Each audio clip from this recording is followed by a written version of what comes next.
오늘의 말씀 사무엘상 15장입니다. 구약성경 사무엘상 15장 17절에서 23절까지입니다. 구약성경 432페이지 사무엘상 15장 17절에서 23절. 성경 안 가져오신 분은 여기 스크린에 나옵니다. 우리 함께 말씀을 합독하십니다. 사무엘이 이르되 왕이 스스로 작게 여길 그때 이스라엘 지파의 머리가 되지 아니하셨나이까. 여호와께서 왕에게 기름을 부어 이스라엘 왕을 삼으시고 또 여호와께서 왕을 길로 보내시며 이르시기를 가서 죄인 아말렉 사람을 진멸하되 다 없어지기까지 치라 하셨거늘 어찌하여 왕이 여호와의 목소리를 청종하지 아니하고 탈취하기에만 급하여 여호와께서 악하게 여기시는 것을 행하였나이까. 사무엘이 사울에게 이르되 나는 실로 여호와의 목소리를 청종하여 여호와께서 보내신 길로 가서 아말렉 왕 아각을 잡아 끌어왔고 아말렉 사람들을 진멸하였으나 다만 백성이 그 마땅히 멸할 것 중에서 가장 좋은 곳으로 길갈에서 당신 하나님 여호와께 제사하려고 양과 소를 끌어왔나이다 하는지라. 사무엘이 이르되 여호와께서 번제와 다른 제사를 그의 목소리를 청종하는 것을 좋아하신 같이 좋아하시겠나이까. 순종이 제사보다 낫고 듣는 것이 수양의 기름보다 나으니 이는 거역하는 것은 점치는 죄와 같고 완고한 것은 사신 우상에게 정하는 죄와 같음이라. 왕이 여호와의 말씀을 버렸으므로 여호와께서 왕을 버려 왕이 되지 못하게 하셨나이다 하니. 아멘. 구리시 터평동에 위치한 구리성관교회 우리 김희수 목사님이십니다. 오늘 11시의 제목은 순종이 제사보다 귀하다. 우리 하나님께 감사와 영광을 돌리시 바랍니다. 할렐루야.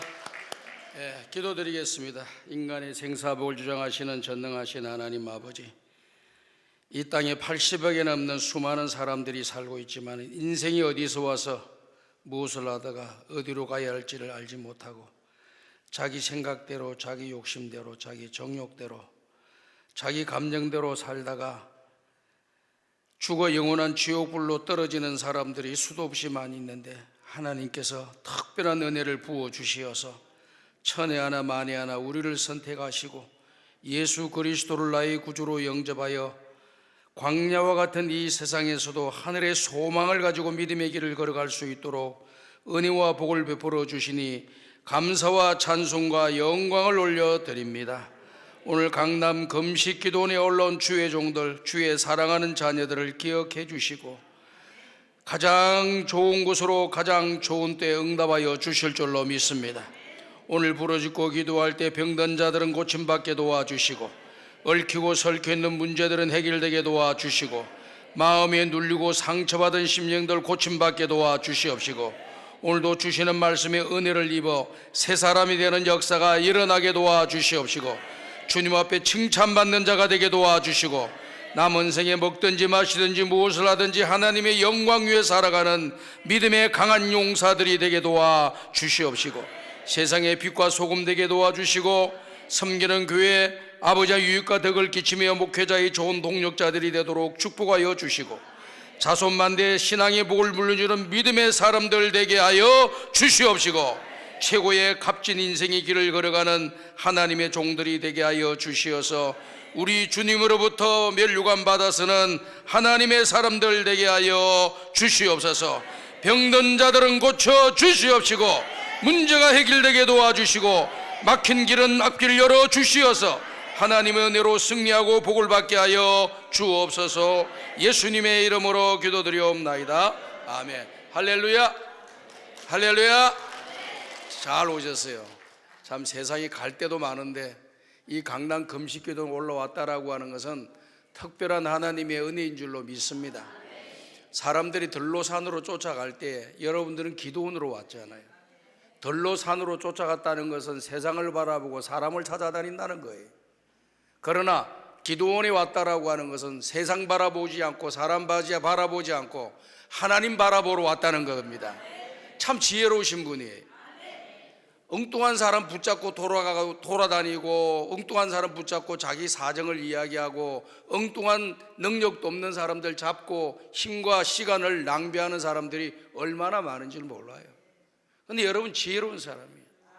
모든 문제 해결의 키를 갖고 계시는 분이 하나님이신 줄로 믿고 그 하나님께 나왔다고 하는 것은 너무 잘하는 거예요. 지혜로운 사람들입니다. 하나님이 주신 특별한 은혜인 줄로 믿습니다. 우리는 기도를 올릴 때마다 항상 이런 마음을 가져야 돼요. 다 같이 한번 따라 합시다. 하나님은 나를 사랑하신다. 하나님은 나와 함께 하신다. 하나님 나를 도와주신다. 하나님은 내 기도를 들어주신다. 믿으시면 아멘 하시기 바랍니다. 이 믿음 가지셔야 돼요. 왜 예수 믿는 사람들이 이단에 자꾸 빠지느냐? 확신이 없어요. 구원의 확신을 가져야 돼요. 확신이 없으니까 또 구원을 준다. 구원의 확신이 없는데 이단들이 구원을 준다, 영생을 준다. 그러니까 그게 뭐가 있는 줄 알고 막 가다가 이단에 빠져서 불쌍한 인생이 되고 마는 거예요. 구원의 확신을 가지셔야 돼요.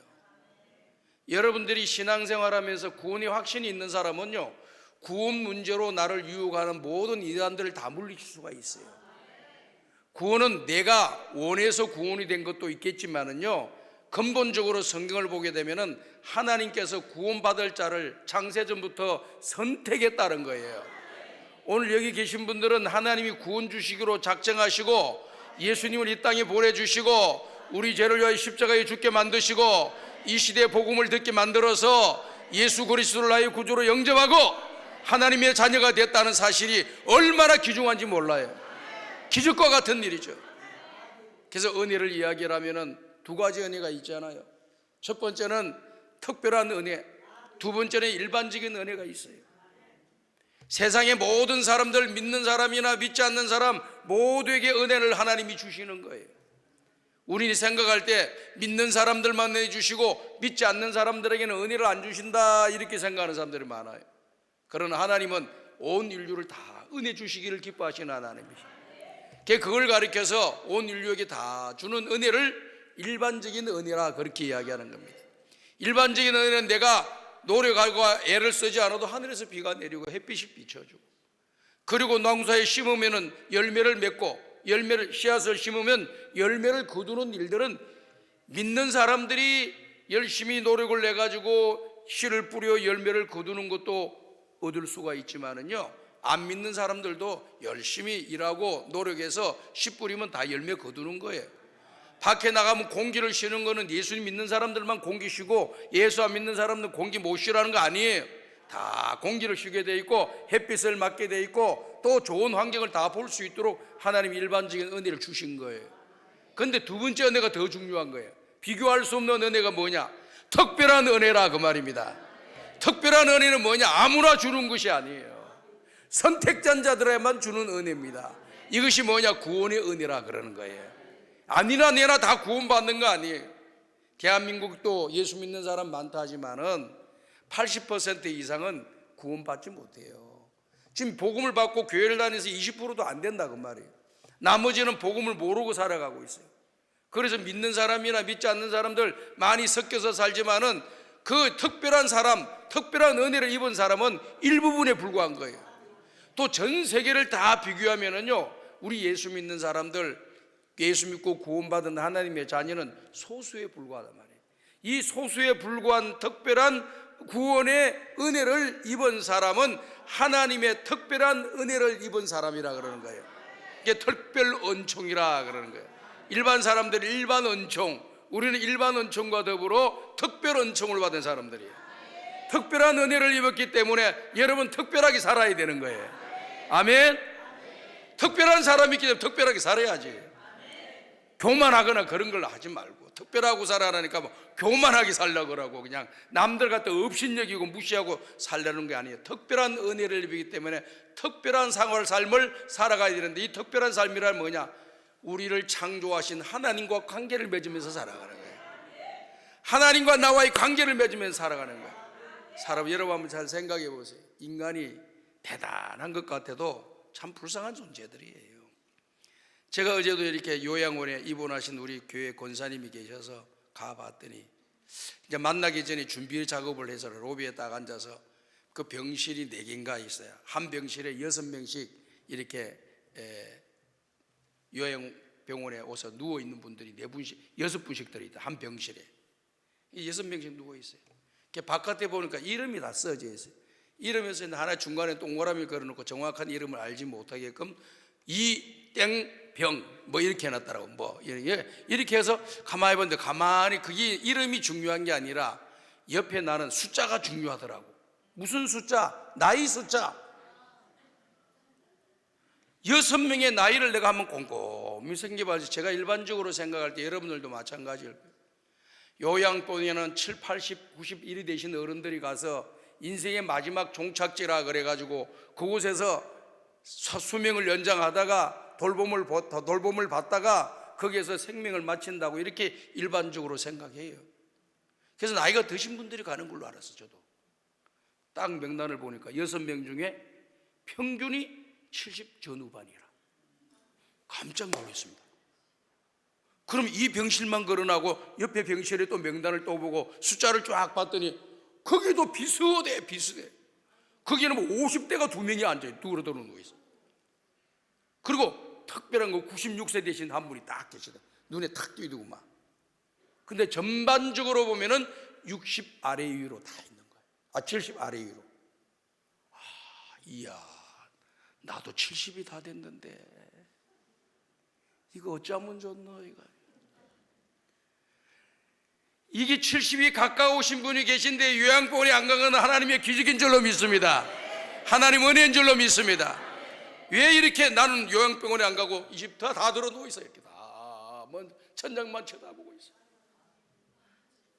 그런데 여러분들 보니까 70 가까이 되시는 분들도 상당수가 있어 보이는데 여러분들 그쪽으로 안 가고 지금 여기 기도원에 와서 예배드리게 된 것은 특별한 은혜이고 특별한 사명이 있는 줄로 믿습니다. 여러분들 할 일이 있어서 살려주시는 거예요. 그 뜻을 찾으시라 그 말입니다. 그래서 하나님 나와 함께 하신다. 하나님 나를 사랑하신다. 하나님 나를 도와주신다. 하나님 나를 인도해 주신다. 하나님 나를 지켜주신다. 믿으셔야 되는 거예요.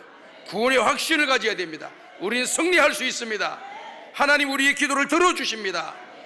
성경 말씀의 내용을 보면은 이 산상수훈의 5장, 6장, 7장이 산상수훈이잖아요. 이 새벽에 우리 교회에서 이렇게 새벽 기도를 이렇게 이 마태복음을 쭉 이렇게 강의를 하고 있어요. 6장에 보니까요, 유대인들이 경건 생활에 있어서 3가지의 내용을 잘 한다고 해요. 첫 번째는 기도, 두 번째는 금식, 세 번째는 구제입니다.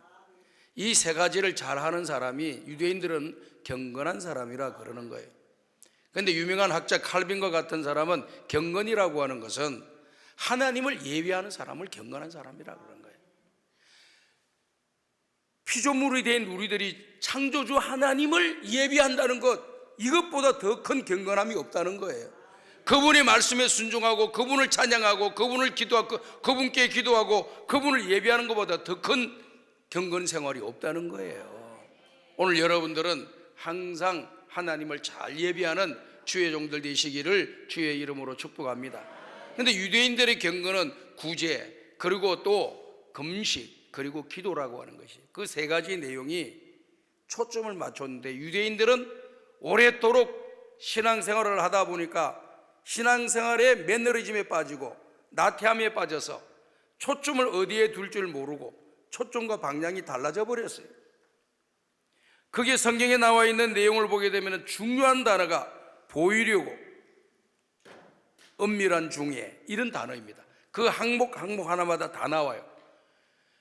기도라고 하는 것은 하나님께 보이려고 하는 거예요. 아멘. 하나님께서 들으시라고 기도하는 거예요. 하나님 나 좀 보세요. 내 기도 들어주세요. 내 처지와 형편이 이렇습니다 하고 주님 앞에 간절히 부르짖고 기도하기 위해 오는 것이 하나님께 기도하는 목적의 중심이라고 말이에요. 그런데 자꾸 신앙생활이 게을러지고 나태해지고 신앙생활이 타락해질수록 하나님과 나와의 관계가 아니라 하나님이 아닌 사람들과 나의 관계로 자꾸 봐요. 사람들과의 나의 관계를 무시하라는 게 아니에요. 우선순위가 하나님과 나의 관계. 그 다음에 두 번째가 사람과의 관계예요. 그런데 우선순위가 바뀌어버려요. 하나님은 뒷전에 가 있고 사람이 먼저 우선순위가 돼 있어요. 사람들이 나를 경건한 사람으로 봐줘야 되겠지, 믿음 좋은 사람이라고 나를 봐줘야 되겠지, 훌륭한 성도라고 이야기해주고 들을 길을 즐겨하는 거예요. 그래서 성경에 기록되어 있는 말씀에 마태복음 6장에 보면은 사람들에게 보이려고 기도하고 사람들이 알아주기를 위해서 기도했다는 거예요. 그래서 알아주기 위해서 어떻게 해야 되느냐, 보이려고 하기 위해서 어떻게 했느냐, 시장을 길 어귀 사거리 사람들이 많이 지나다니는 그곳에 가서 손을 들고 기도하는 거예요. 하나님 아버지, 나 같은 죄인을 구원해 주시니 감사합니다. 그건 좋지, 내용은 좋은데 이 사람의 초점과 목적이 누구에게 있느냐, 하나님에게 있는 게 아니라 사람들에게 있었다고 말이에요. 그게 문제라는 거예요. 그리고 금식할 때도 막 얼굴을 흉하게 해가지고, 야, 저 사람이 저렇게 금식을 많이 하니까 얼굴이 다 상했구나, 아, 정말 기도를 열심히 하고 안 먹고 금식하는 거 보니까 대단한 사람이구나, 이렇게 생각하기 위해서 얼굴도 더 그냥 험하게 하고 막. 근데 성경이 뭐라 그랬어요? 금식할 때 얼굴을 더 단정하게 하라 그랬어요. 깔끔하게, 머리도 단정하게, 옷도 단정하게, 세수도 잘하고 깔끔하게. 그래가지고 하나님 앞에 단정하게 해야 되는데, 사람들한테 보이려고 금식 많이 한다고 하니까 얼굴이 초라한 모습 보여주고 자꾸 그랬어요. 근데 성경에 보면은 은밀한 중에 계시는 내 아버지께 기도하라. 다 같이 한번 따라 합시다. 은밀한 중에 보시는, 들으시는 하나님께 기도하라. 아멘. 자, 보세요. 하나님 우리 기도를 다 들으셔요. 사도행전 10장을 보면 고넬료라고 하는 인물이 나옵니다. 고넬료가 이방 사람이에요. 이탈리아 부대의 백부장입니다. 이 사람이 이스라엘 땅으로 파견 근무를 와서 가만히 보니까 유대인들이 다른 민족과 다르게 경건하게 잘 살더라 이거예요. 아, 저들이 믿는 하나님을 믿고 싶어서 하나님을 경외하는 사람이 되었습니다. 그리고 하나님 말씀대로 순종하는 사람이 되었습니다.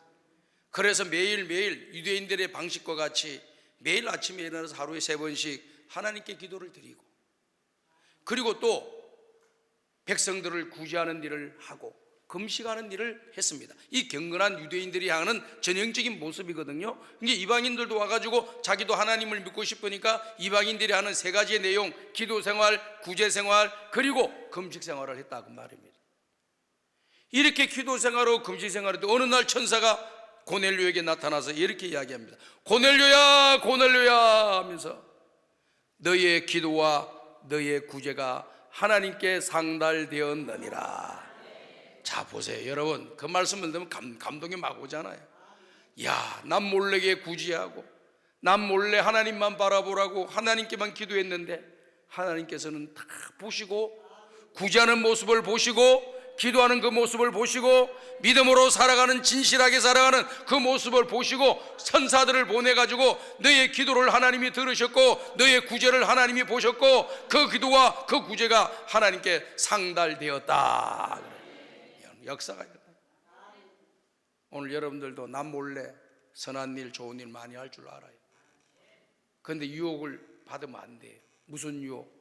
야, 내가 이렇게 좋은 일, 선한 일, 착한 일을 해도 알아주는 사람이 없네.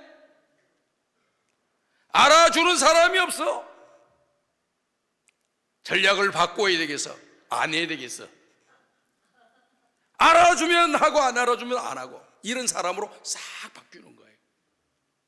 이거는 외식하는 바리새인과 서기관들처럼 하나님에게 보이려고 하는 것이 아니라 사람에게 보이려고 했다고 말이에요. 결국에는 우리 주님으로부터 책망받는 사람이 되었어요. 오늘 여기 계신 분들 선한 일, 좋은 일, 하나님 기뻐하는 일 나 몰래 많이 하는데 알아주지 않아도 하나님은 알아주신다. 하나님은 보고 계신다. 하나님은 알고 계신다. 이 믿음 가지시고 끝까지 선한 일 하시기를 주의 이름으로 축복합니다. 결국 상은 내가 받는 거예요. 내가 받으면 되잖아. 남들 다 받는데 나만 못 받으면 어떻게 해요? 불쌍한 인생은 되는 거예요. 그러니까 끝까지 하나님만 바라보고 신앙생활. 그리고 그 성경 말씀 역대하에 나와 있는 내용을 보면은 히스기야 왕도 그런 말씀이 나오잖아요. 히스기야는 무슨 말씀이 나옵니까? 너는 살고 더 이상 살지 못하고 내 집안을 정리하라는 이런 말씀을 듣습니다. 사망 선고를 받는 거죠. 히스기야가 너무 마음이 아팠어요. 너무나도 참 지난날에 살아왔던 삶을 생각해 보니까 너무나도 안타깝고 해야 할 일도 많이 있는데, 그래가지고 그냥 눈물을 펑펑 흘리면서 벽을 향해서 기도드리잖아요. 하나님 아버지, 내가 평생도록 하나님만 바라보고 하나님 옆에 정직하게 믿음의 길을 걸어왔고 하나님의 말씀에 순종함의 믿음의 길을 걸어왔는데 나 좀 살려주세요. 내 생명 살려주세요. 살려주시면 내 남은 인생 하나님 영광 위에 살겠습니다 하고 간절히 부르짖고 기도했어요. 눈물을 흘리면서 부르짖고 기도했어요. 근데 어느 날 계속 기도했는데도 응답이 없어요. 어느 날 이사야 선지자가 딱 찾아오잖아요. 이사야 선지자가 찾아와서 뭐라고 합니까? 왕이시여, 하나님께서 말씀하시기를 왕의 눈물을 보았다고 합니다. 왕의 기도를 들으셨다고 합니다. 왕의 생명을 15년이나 연장시켜 주신다고 합니다. 딱 이 명령을 듣네. 자, 보세요. 하나님 여러분 기도하는 걸 다 보신답니다. 싹 보고 계십니다. 그걸 생각하고 하나님께 기도하셔야 돼요. 하나님 그렇게 보고 계실 거라는 것은 지식적으로 알고 있는데 자꾸 사람들이 눈에 거슬린다기보다 눈에 막 신경이 써요. 그래서 어떻게 하면 내가 사람들 앞에 더 기도 잘하는 모습을 보여줄까? 내가 얼마나 선한 사람이라고 하는 것을 보여줄까? 어떻게 하면 남들을 잘 구제하고 돕는 그런 좋은 사람이라고 하는 것을 다른 사람들에게 각인시켜줄까? 하다 보니까 하나님은 신경 안 쓰고 사람만 신경 쓰다가 결국에는 버림받는 사람이 되는 거예요. 오늘 여러분들 다 신앙생활할 때 하나님 보시고 신앙생활 하세요. 교회에서 이런 말 저런 말 들었다고 해서 봉사하는 거 멈추고 신앙생활하는 거 멈추고 사명 감당하는 거 딱 멈추는 그런 미련하고 어리석은 사람, 연약한 성도 되지 말고 어떤 말이 들려도 끝까지 하나님 바라보고 믿음으로 끝까지 전전해서 마침내 복을 받고 마침내 승리하시기를 주의 이름으로 축복합니다. 끝까지 가셔야 돼요. 여러분들 흔들리지 마. 말 한마디 듣고 그냥 그만두고 말 한마디 듣고 안 한다 그러고 말 한마디 듣고 성질 팍 내고 그러지 마요. 하나님은 알고 계신다. 다 같이 따라합시다. 하나님은 알고 계십니다. 이 믿음 딱 가지면은 아무리 나에게 이런 말 저런 말 안 좋은 말 들려도 주님은 알고 계십니다. 주님만은 아십니다 하고 끝까지 가면 복은 내가 받는 거예요. 아멘. 역사가 일어날 줄로 믿습니다. 자, 오늘 말씀은요, 제가 신앙생활하고 지금까지 목회를 해오면서 인생을 살아오면서 가장 중요한 내용이 담겨져 있어요. 그 단어가 뭐냐? 순종이라는 단어예요. 전에는 그냥 순종에 대한 설교도 많이 하고 또 순종에 대한 이야기도 많이 했지만 성경을 자꾸 연구하고 또 보고 볼수록 순종이라고 하는 단어 빼놓고 신앙은 있을 수가 없다, 이런 생각. 믿음이 성숙하다, 하나님 앞에 상급을 받는다, 하나님으로부터 칭찬받는다라고 하는 것은 순종 아니고는 안 됩니다. 아무리 경력이 오래되고 아무리 직분이 대단한 직분을 갖고 위대한 일을 했다 할지라도 하나님께 순종하지 않는 사람은 하나님께 버림받는 사람이 되는 거예요. 그러나 하나님께 순종하는 사람은 반드시 하나님께서 그를 축복해 주시고 그에게 상급을 주시고 면류관을 주시고 그의 기도로 응답해 주시고 그의 앞길을 열어주시고 주님이 칭찬해 주실 줄로 믿습니다. 그렇기 때문에 순종이라는 단어를 잊어버리지 말아야 돼요. 오늘 우리가 읽었던 하나님의 말씀의 내용을 보면은 무슨 말씀이 나옵니까? 순종이 제사보다 낫고 이렇게 이야기했어요. 22절 23절에 보면은 순종이 제사보다 낫고, 순종이 제사보다 낫다라고 하는 말을 오해하지 마세요, 여러분. 아, 제사는 필요 없고 순종만 잘하면 되겠구나, 이렇게 또 오해를 하셔 사람들이. 그게 아니고 순종 없는 제사보다 순종이 더 낫다, 이 말 아닙니다. 순종 없는 제사보다 순종하는 것이 더 낫다, 이 말입니다. 그럼 더 좋은 것은 뭘까요?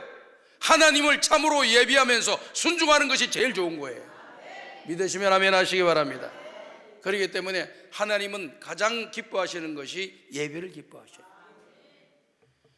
피조물 된 자들이 창조주 하나님 앞에 가장 시급하게 해야 되고 가장 중요하게 생각해야 될 것이 뭐냐? 다양한 것 많이 있지만 예배가 가장 중요해요. 그래서 예배의 성공자는 신앙의 성공자, 신앙의 성공자는 인생의 성공자라고 하잖아요. 다 같이 한번 따라 합시다. 예배의 성공자는 신앙의 성공자입니다. 신앙의 성공자는 인생의 성공자가 됩니다. 믿으시면 아멘 하시기 바랍니다. 인생의 성공자가 되시기를 주의 이름으로 축복합니다. 그는 뭐냐? 순종 없이 되는 게 없어요. 순종 빼놓고는 아무것도 안 되는 거예요. 오늘 성경 말씀의 내용도 그걸 이야기를 하고 있어요. 저는 이렇게 성경 말씀을 이렇게 설교를 준비하고 말씀을 보면서 다른 책들도 보고 자료들도 보고 이것저것들 책을 보면서 참고를 하잖아요. 이 백의의 천사라고 하는 나이팅게일이 그의 나이 30세 때에 하나님 앞에 서원하는 내용이 나옵니다. 그 나이팅게일이 뭐라고 이야기를 했냐면은 이런 이야기를 합니다. 오늘은 내 나이 30이 되는 해이다. 우리 예수님이 공생애를 시작한 나이이다. 지난 30년 동안 내 뜻대로 내 생각대로 내 마음대로 살아서는 이제는 주님이 하나님의 뜻에 순종하여 이 땅에 오시고 하나님 뜻을 이루시기 위해서 걸어가신 그 순종의 길을 나도 걸어가야 되겠다. 그러면서 그때부터 결심해서 자기 자신이 아닌 하나님 중심으로 완전히 돌아서면서 하나님께 순종하고 내 남은 인생의 길을 걸어가는 데 있어서 하나님이 나를 향한 하나님의 뜻을 이루어 드리기 위해서 순종하는 길로 걸어가겠다고 작정을 하는 거예요. 그래서 어떤 기자가 와가지고 그런 질문을 했죠. 나이팅게일님 어떻게 해서 이렇게 선한 일을 좋은 일을 이렇게 많이 하십니까? 이렇게 이야기하니까 나는 나의 일을 하는 것이 아니라 주님의 일을 하고 있습니다. 우리 주님이 하신 일을 하고 있습니다. 주님이 기뻐하는 일을 하고 있습니다. 나는 나의 삶이 아니라 이제는 예수의 삶이 되었고 내 뜻대로 내 욕심대로 살아가는 것이 아니라 주님의 뜻에 순종하며 살아가는 삶이 오늘의 나를 있게 만들었습니다. 이렇게 이야기를 하는 거예요. 그래서 순종이라고 하는 것이 그렇게 중요해요. 우리 예수님도 이 땅에 오셨는데 순종 안 하셨으면 우리는 구원 못 받는 거예요. 하나님의 뜻이 뭡니까? 한 사람도 멸망당하지 않고 한 사람도 영원한 지옥불에 들어가지 않고 다 모두가 구원받기를 원하시고 그래서 믿는 모든 자들은 예수님의 십자가의 피로 죄사함 받고 구원받는 은혜를 입은 자들은 다 구원받는 거예요. 한국 사람이나 미국 사람이나 유럽 사람이나 아프리카 사람이나 인종에 상관없이 누구든지 예수 그리스도를 나의 구주로 영접하고 지난날의 죄를 회개하고 사죄하게 되면 사죄의 은총을 입게 되고 새 사람이 되고 하나님의 자녀가 되는 권세를 주고 구원의 확신을 가지는 역사가 일어나게 될 줄로 믿습니다. 그렇기 때문에 우리는 하나님 은혜로 이 땅에서 믿음의 길을 걸어갈 때 가장 중요한 것은 순종이다. 제가 이렇게 순종을 이렇게 이야기를 했더니 어떤 분이 그래요. 목사님 자꾸 순종 언제까지 순종해야 되는 겁니까? 아 그래요. 죽을 때까지 하셔. 아유 그렇게 길게까지 해야 돼. 참 재밌는 분 많이 계셔. 목회하다 보니까 우리는 하나님의 받은 은혜 하나님 말씀하시면은 끝까지 죽을 때까지 하다 가는 거예요. 그게 중승입니다. 오늘 이게 보십시오. 성경을 보면 위대한 일들 다 일어났잖아. 기적과 같은 일들, 위대한 일 다 일어났는데 모두가 다 순종해서 일어나는 일이에요. 불순종해서 될 일은 하나도 없어요. 신명기 11장에 있는 말씀의 내용을 보게 되면 어떤 말씀이 기록되어 있느냐면 이런 말씀이 기록되어 있어요. 내가 너희 앞에 복과 저주를 너희들이 복을 선택을 하든지 저주를 선택하든지 하라. 그렇게 이야기를 해요. 오늘 여러분들한테 선택권을 하나님 주신 거예요. 우리를 로봇같이 만들지 않고 기계처럼 만들지 않고 인격적인 존재로 만들어서 하나님 뜻을 잘 헤아리고 봐서 스스로 선택하게 만들어서 하나님이 원하시는 길로 걸어가도록 하나님 우리에게 만드셨지. 무조건 이쪽 길은 딱 막아버리고 이쪽 길만 가게끔 한 게 아니라고 말이에요. 우리는 어떻게 보면은 주님 부르시는 그날까지 선택의 연속적인 삶을 살고 있는 거예요. 자, 오늘 여러분들도 선택해서 오셔 온 거야. 오늘 기도 갈까 말까 가는 게 나을까 안 가는 게 나을까 고민하다가 기동 가자 결정해서 온 거예요. 여러분들 선택해서. 아멘. 그 선택을 정말 잘한 거예요. 어떤 사람은 지금 안 오신 분들 가운데 오늘 누구도 좀 만나봐야 되는데 오늘도 누가 차도 한잔 마셔야 되고 애들도 집에도 가봐야 되고 그럼 안 와서 오늘 못와. 선택을 다른 데로 한 거예요. 근데 오늘 여러분들 선택을 너무나도 탁월하게 하신 거야. 탁월한 선택을 하신 거야. 하나님 만나러 왔고 내 인생의 문제 해결하는 해결자이신 주님 만나러 왔으니까 얼마나 잘한 거예요. 할렐루야. 영광의 박수 올려드립니다. 감사합니다. 잘했어요. 잘했어요. 하나님께서 좋은 은혜 주실 줄 믿습니다. 구하는 자에게 좋은 것을 주시는도다. 오늘 구하면은 좋은 것을 주실 줄 믿습니다. 이 구할 때도 무슨 마음으로 구해야 되겠느냐? 주님께 순종하는 마음으로 구하셔야 돼요. 순종하는 마음으로 구하면 역사가 일어나고 기적이 일어날 줄로 믿습니다. 그래서 순종이라는 단어는 복과 저주를 나누는 중요한 단어예요.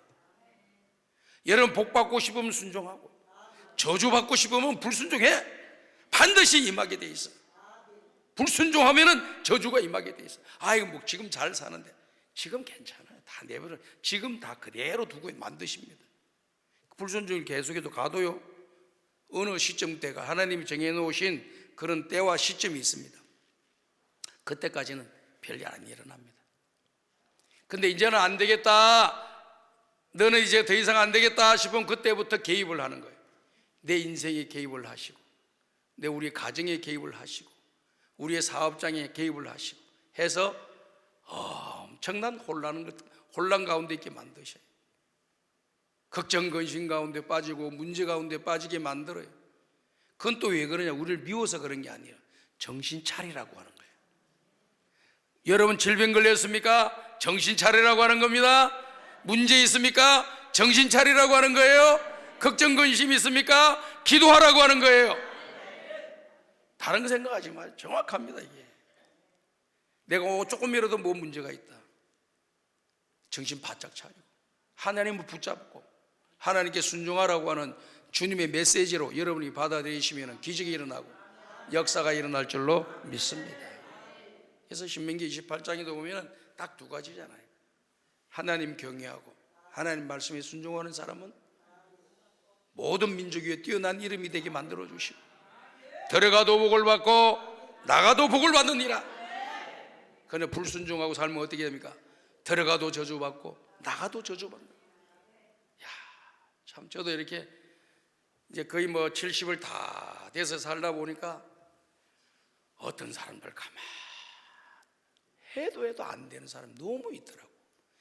이거 해도 안 되고 저거 해도 안 되고 요렇게 해도 안 되고 저렇게 해도 안 되고 이렇게 해봐도 안 되고 저렇게 해봐도 안 돼. 저 사람이 저렇게 노력하고 애를 쓰는데 왜 안 되나? 그런 답답한 목회자로서요 안타까운 마음이 있는 거예요. 그런데 분명한 것은 그 안에 메시지가 있습니다. 하나님 뜻이 있습니다. 하나님 뜻이 무엇인지를 빨리 발견해서 사람들에게 보이려고 하지 그 하나님께 보이려고 하셔야 돼요. 하나님과 만나 승부수를 걸어야지 사람들 막 쫓아다니고 애를 쓰고.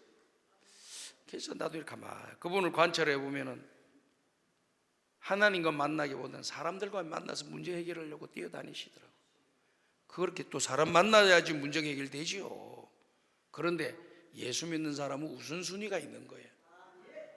사람들에게 만나서 먼저 이야기하기 전에 하나님과 먼저 만나서 이야기하고, 그리고 주님이 주시는 지혜와 은혜를 입어서 주님을 힘입어서 사람들과 만나서 또 교제하고 문제를 풀어나가려고 해야지. 하나님과는 관계없이 사람들에게만 잘하면 되지 않겠느냐. 그냥 아양덕 돌고 아부도 하고 막 애를 쓰고 몸부림치는데 다 안 해줘. 근데 하나님이 역사하시면 기적이 일어날 줄 믿습니다. 크리스천 라이프라고 하는 잡지책을 오래전에 봤습니다. 오래된 책이에요. 저래도 그때 읽을 내용이 감동이 돼가 지금까지 남았어요. 그 내용이 모 교회 건설업자 하시는 집사님이 잘 나갔어요. 건설업이 잘 돼가지고 호황일 때 잘 돼가 돈을 많이 벌었어요. 근데 호황이라고 하는 것이 계속 호황되는 거 없어. 어느 날 불황이 온 거예요.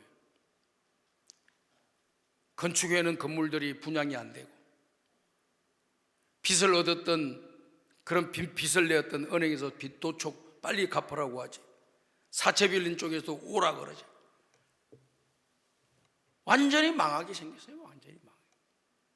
이렇게 봐도 안 되고 저렇게 봐도 안 되고 이래도 안 돼가지고 교회 다니는 집사인데 안 되겠다, 내가 죽는 것으로 이 모든 문제를 해결해야 되겠다, 이런 생각이 들어가지고 약국을 10군데 이상 돌아다닌 거예요. 뭐 사러? 수면제 사러. 머리결이 똑똑하셔. 이것도 알았다고 또 수면제 사러 다니지 말, 제발.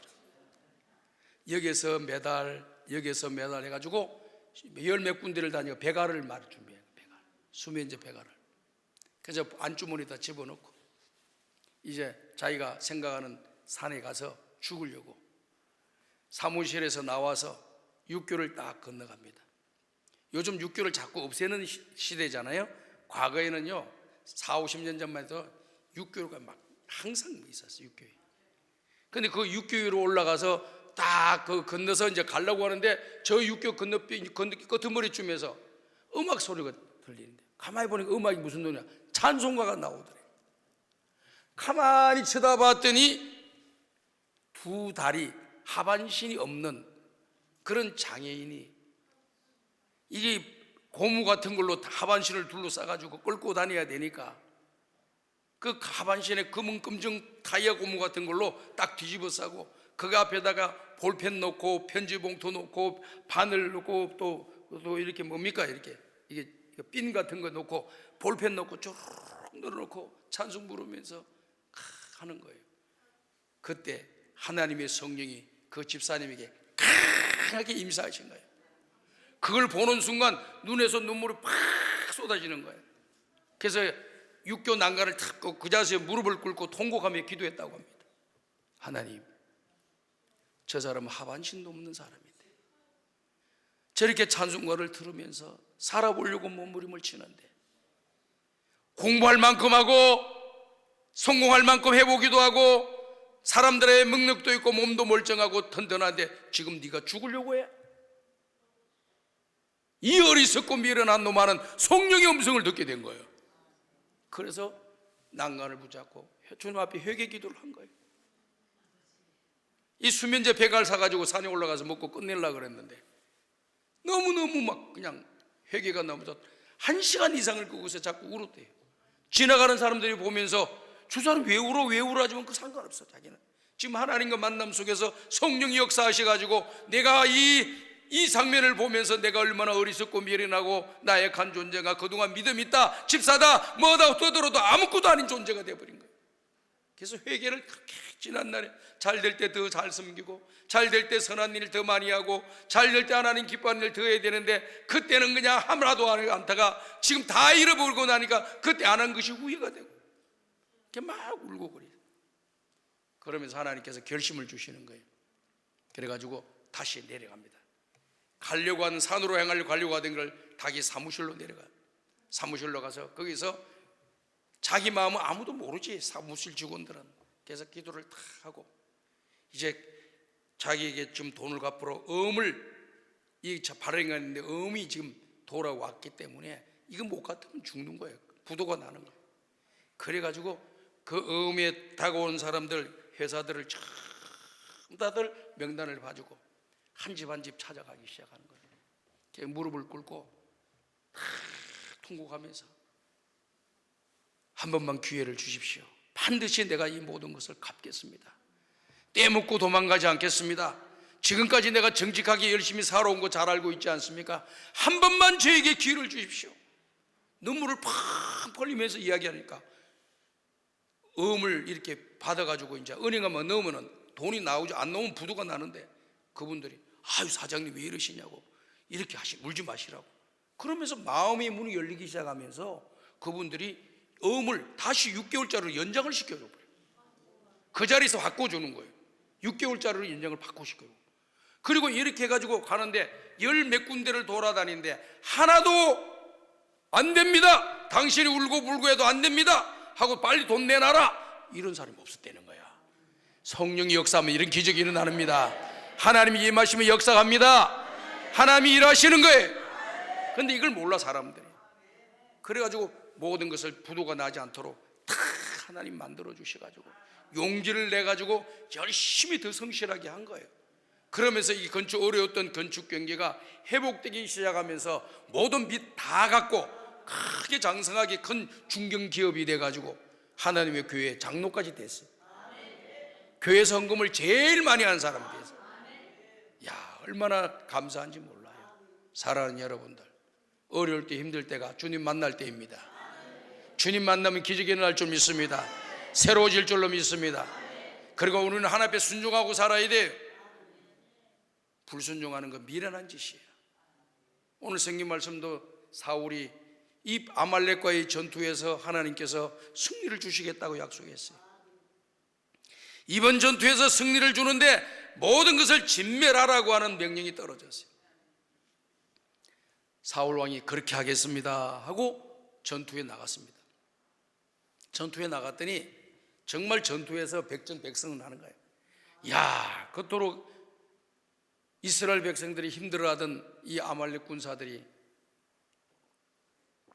하나님이 이스라엘 백성들을 도와주시니까 안 된다는 전쟁을 이기게 되는 역사가 일어났습니다. 그래서 그 아말렉의 왕인 아각 왕을 잡고 병사들을 다 진멸하고 짐승들도 다 죽이는 거예요.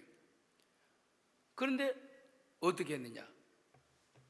아각 왕도 죽여야 되는데 아각 왕이라고 하는 것은 이 고대 전쟁에서 왕을 사로잡아 온 것은 내가 그만큼 크고 위대한 인물이다 라고 하는 것을 사람들한테 보여주는 거예요. 백성들한테 보여줘서 더 위대한 인물로, 대단한 인물로 부각시키기 위해서 왕은 안 죽이고 포박을 시켜서 끌고 오는 거예요. 병사 한 명 끌고 오는 그런 거 안 되고 왕을 끌고 오는 거예요.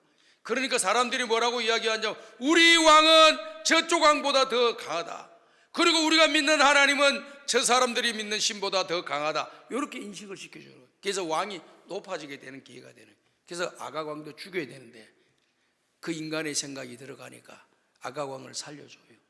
모든 짐승들을 다 죽이라 그랬는데 많은 짐승들을 살려놓았습니다.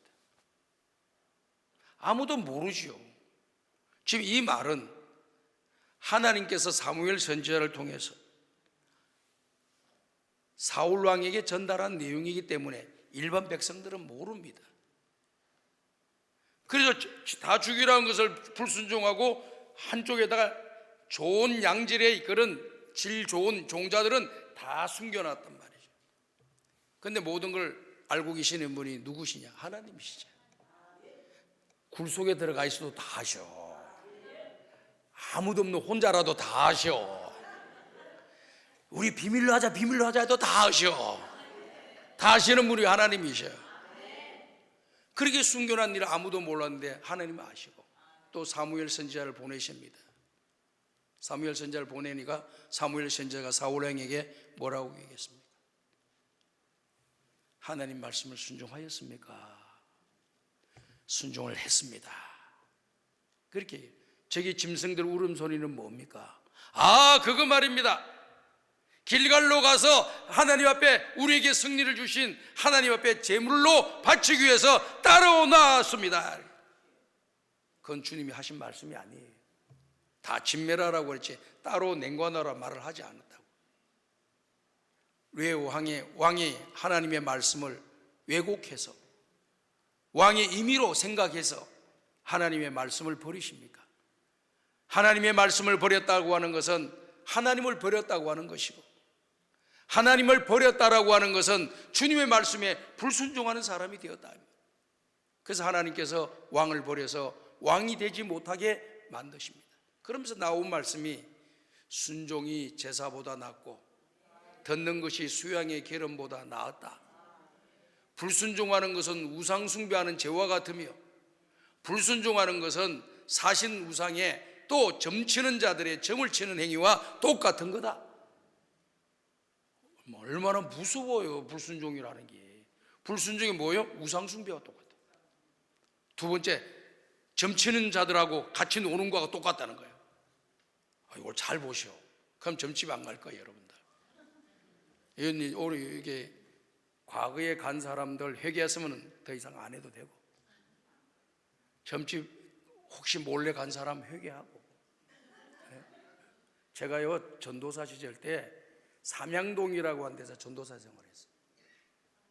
삼양동 가려면 미아리 고개를 넘어가야 돼. 미아리 고개 얻을 때는 걸어서 내가 올 때가 있습니다. 가면 왜 이렇게 점집이 그렇게 많아요? 미아리 고개. 고개에 붙었던 게 내가 지금도 생각나는 거 있었어요. 어느 점집 하나에다가 간판을 이렇게 붙여놨어요. 기독교인들 환영함. 안심하고 들어오세요. 그러니까 기독교인 교회 다니니까 점집에 들어갈까 말까 불안한 거예요. 불안한데 거기 보니까 기독교인 환영함. 염려하지 말고 들어오세요. 아니요, 말 들어요. 그러니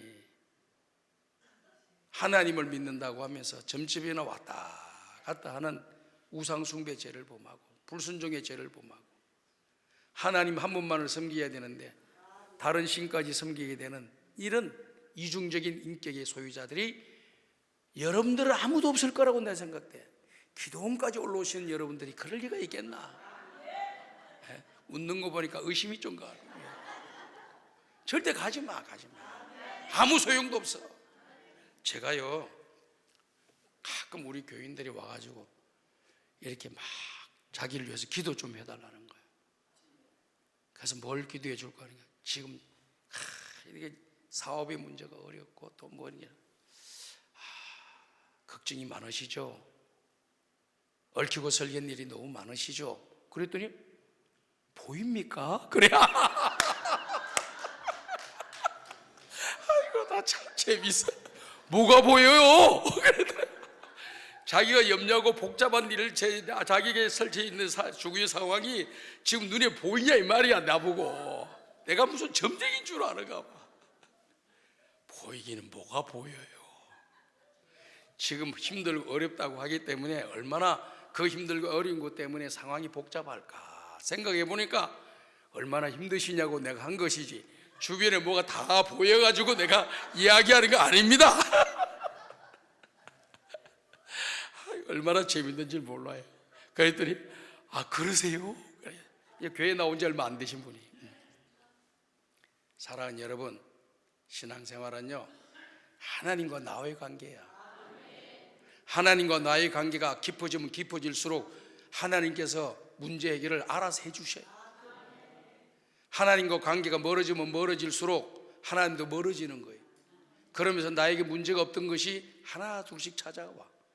그래가지고 한방 대단히 한방 빵 맞고 어떤 사람 정신을 바짝 차리고 빨리 회개하고 돌아온 사람 있는가 하면 한방 맞아도 왜 이래? 어떤 놈이 나를 이렇게 괴롭혀? 사람들한테만 자꾸 원망을 해. 사람들한테만. 지금 하나님은 나 좀 봐라 그러는데 사람만 봐. 어떤 놈이 잘못해가지고 내가 이렇게 힘드네. 저놈 이제 죽여보죠.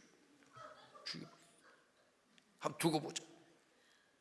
하나님 나 좀 봐라 그러는데 나는 자꾸 사람만 보는 거예요. 사람만 자꾸.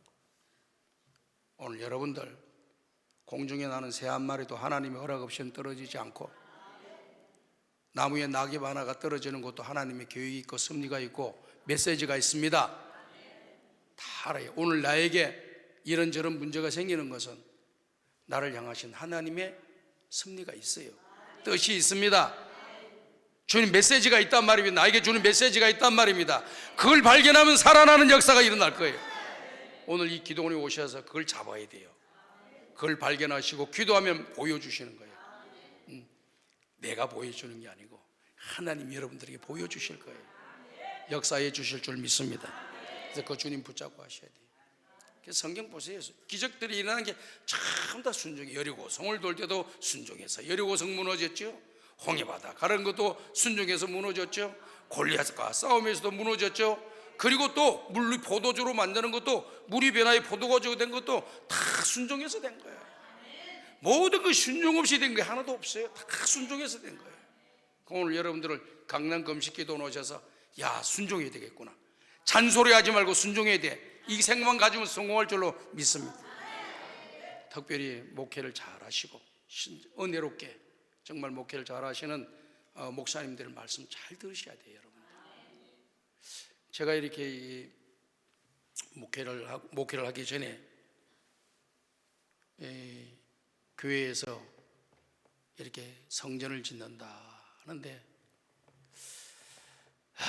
뭐 어느 교회라고 이야기는 하지 않고 여러분들 알아서 다 들으세요. 이게 강남의 큰 교회예요. 목사님이 건축을 하려고 하는데 재정이 얼마나 부족하겠어요. 그래가지고 성도들에게 건축원금 할 것을 갖다가 요청을 했습니다. 당시 강북은 제일 번화가 중심이고 강남은 이제 개발을 시작한 허벌판이에요, 허벌판. 근데 목사님이 그 강남에다가 땅을 사자고 장로님들한테 이야기를 했어요. 그랬더니 얼마나 사시려고요? 그래. 10만 평을 사자. 10만 평이면 땅이 얼마나 큽니까? 뭐 하시게요? 10만 평. 학교도 짓고 병원도 짓고 교회도 지어서 서울 일대에 있는 모든 사람들이 이곳에 와서 영적으로도 은혜 받고 또 학교에서도 공부도 하고 또 거기서 치료받을 일 있으면 치료받게끔 10만 평을 사자 그랬다는가 봐요. 그 장로들 다 웃은 거예요. 아니 지금 우리 교회 갖고 있는 것이 2,000평밖에 안 되는데 무슨 10만 평이냐. 그래서 갈등이 일어난 거예요. 목사님하고 장로님들하고 갈등이 일어난대. 그러면요 목사님 10,000평만 합시다. 목사님 또 마음에 안 들어요. 목사님은 항상 장로님들이 항상 이렇게 언론하면서 해야 될 대상자가 상대가 장로님들이시거든. 이게 장로님들이 아무리 훌륭하신 분들도 많이 계시지만은 대부분 목사님의 영성을 따라갈 수가 없어요. 그래가지고 10만 평을 쓰다 10,000평으로 할 수 없이 마음을 다 정리를 하고 교회만 지어야 되겠구나, 학교도 그만두고 병원도 그만 지어야 되겠구나 하고 했어요. 그러면서 이게 건축원금을 이제 이렇게 강구를 하시는데 건축원금은 다 민감하잖아요. 요즘 돈 내라는 거 서로 듣고 싶은 사람 어디 있어요? 저도 이렇게 목회를 하면서 한 번도 제가 이 강단에서 주일이든지 어느 날이든지 처음부터 끝까지 헌금 설교 해본 적이 한 번도 없어요. 여러분들이 은혜 받으면 알아서 할 거라고 믿고 가만히 있는 거예요. 그런데 그 목사님은 대단하시더구만. 뭐라고 이야기하니? 요즘 그러면 아마 신문에서 엄청 두들겨 맞을 거야. 집 있는 사람 집 팔고 전세로 들어가고 전세 있는 사람 월세로 들어가서 헌금해. 그런데 우리 교인들이 그때 교인들이 얼마나 순종을 잘하지. 집을 팔아가지고 헌금을 드리고 그 남은 전세금을 가지고 강남 허벌판인 교회가 세워지려고 하는 그곳에다가 50평 60평 땅을 다 산 거예요. 지금 계산하면 안 돼. 옛날에는 여기가 한참 서울이 강북이 잘 될 때고 거기는 지금 허벌판이 집이 안 들어서 그냥 먼지 바람만 날리는 그런 동네예요. 근데 교회 주변에 이렇게 단독주택 부지로 50평씩 60평씩을 쭉 일대를 다 그렇게 해놨어요. 그래서 교회에 가까운데 앞으로 교회 지면 교회 가까운 데 살아야 되겠다 해가지고 집 팔아서 헌금하고 나머지 전세금을 가지고 거기다 땅을 50평 60평 강북에 있는 땅값이 뭐 10분의 1도 안 될 때예요. 그때 다 거기 사가지고 거기서 살았습니다. 천막 같은 거 짓고 살고. 그런데 이 시간이 되니까 말입니다, 이게 그냥 막 올라가기 시작하는데 강북이 개발되기, 강남은 개발되고 강북은 점점 개발이 없어지고 강남이 개발되는데 막 빌딩이 들어서고 이러는데 이 땅이 50평 60평 몇 천만 원 주고 샀던 거예요. 50억 60억 돼버립니다. 아니 지금 내가 여러분들한테 뭐 설득시키려고 그런 게 아니고 실질적으로 그런 일이 일어나더라고요.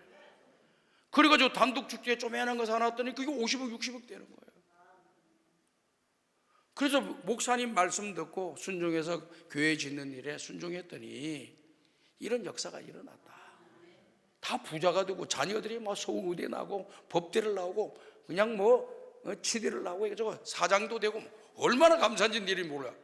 여러분 너무 인자한 게 계산 셈법 수판 튀기지 말고 하나님 앞에 순전한 마음으로 내가 할 수 있는 것만 다 하십시오.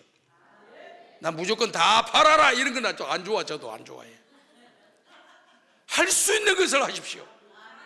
할 수 있는데도 안 하면 안 됩니다. 할 수 있는 것은 하시라. 할 수 없는 건 못 하는 거예요. 할 수 없어요. 저도 이게 목회자지만은 할 수 없는 것까지 막 해라 이렇게 말하면 할 수 있는 것을 하십시오.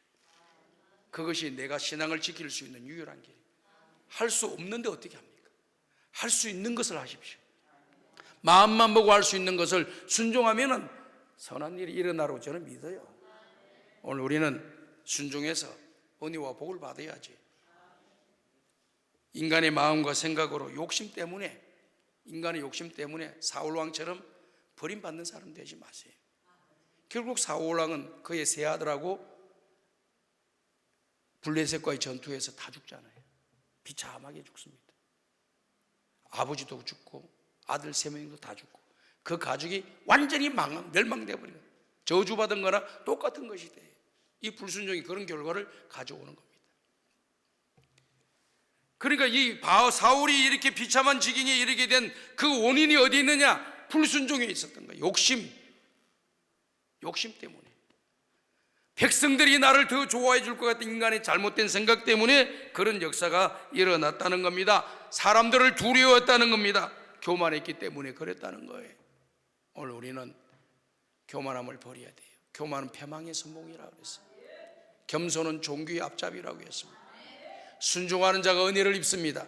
순종하는 자가 복을 받게 될 줄로 믿습니다. 항상 순종하세요. 그래서 여러분들은 교회 가셔서 목사님들의 좋은 동력자들이 되셔. 목사님들 발목 잡고 목사님 뒤에서 욕하고 비판하고. 여러분 인생을 쭉 살다 보면 어떨 때는 모를 때도 있어요. 쭉 보고 나머지 뒤안길로 돌아보면 거기 다 보여. 근데 뒤안길까지 안 왔기 때문에 모르는 거예요. 쭉 다 오고 딱 돌아보면은 목사님 욕하고 비난했던 사람들 어떻게 돼 있는가 보고, 그래도 순종하려고 믿음의 길을 걸어갔던 사람들이 어떻게 지금 하나님의 은혜와 복을 받고 살아가는가를 잘 보면, 근데 100%는 또 아니더라고. 그건 나도 숙제야 이게. 100%도 얼마나 좋은데. 순종하면 100% 다 복받고, 불순종하면 다 100% 저주받고 이래야 되는데 한 10%는 아니야. 속에 모르는 뭐가 있는가 보다, 내가 모르는 뭐가 있는가 보다, 이 생각만 할 뿐이지 다 됐으면 얼마나 좋아. 근데 그것 보고 여러분 또 도전받으면 안 돼요. 그래서 딱 그 잘못된 사람이라 할지라도 때로는 잘 될 수도 있습니다. 또 열심히 순종하는 사람이라 할지라도 때로는 어려움 당할 수 있어요. 그러나 대부분은 다 복을 받습니다. 다 복을 받습니다. 또 대부분은 다 하나님의 심판을 받고 저주를 받는 삶이 되는 거예요. 그렇기 때문에 일부 조금 일부 특별한 그거 내당 봐보고 그 안에 내가 들어있는지 뭐가 들어있는지 몰라요. 그렇지만은 그런 것이 있더라는 거예요. 그래서 여러분들은 순종 잘 하셔가지고 은혜와 복을 다 받으시고 목사님들의 좋은 동력자가 꼭 되세요. 교회 유익과 덕을 끼치는 사람 되세요. 교회에 손해 끼치면서 하나님의 은혜와 복을 받으려고 하는 사람 되지 마세요. 그건 불가능한 일이에요. 자손 대대가 망합니다. 절대 망하죠. 교회에 해를 끼치면서, 교회에 어려움을 주고하면서, 성도들한테 어려움을 주고 목회자에 어려움을 줘가면서. 제가 말씀드리는 건 목사님 목회를 잘 하려고, 순전하게 하려고 할 때 그 말을 이야기하는 거예요. 목사들 엉터리 같은 사람들이 많이 있기는 있어. 제가 볼 때는 신문에 가끔 나잖아. 그런 분이 아니라면 잘 도와드리셔. 그런 분이라도 불쌍히 여기면 더 좋고. 어쨌든 간에 우리는 하나님 앞에서 믿음의 길을 잘 걸어가고 교회의 유익과 덕을 끼치고 목사님의 좋은 동력자가 되고, 목사님이 아니더라도 누가 하나님이 기뻐하고 선한 일 한다면 같이 동참할 수 있는 여력이 있다면 같이 동참도 해주고 참여해 줘서 하나님 나라를 이루어가는 일에 귀하게 쓰임 받으시고, 그래서 순종이 제사보다 낫다라고 하는 이 말을 항상 기억하면서 순종도 하며 제사를 잘 드리는 하나님의 사람으로 다 세워주셔서 형통한 길이 환하게 열리기를 주의 이름으로 축복합니다. 저 손을 이만큼 드시고 주여 3번 간절히 부르고 기도하겠습니다. 여러분, 기도는 하나님 들으신다고 했죠. 부르짖는 나의 기도의 모습은 하나님 보고 계신다 그랬죠. 그거 주님이 합격 받아야 돼요. 우리 주여 3번 부르짖고 간절히 기도드리겠습니다. 주여!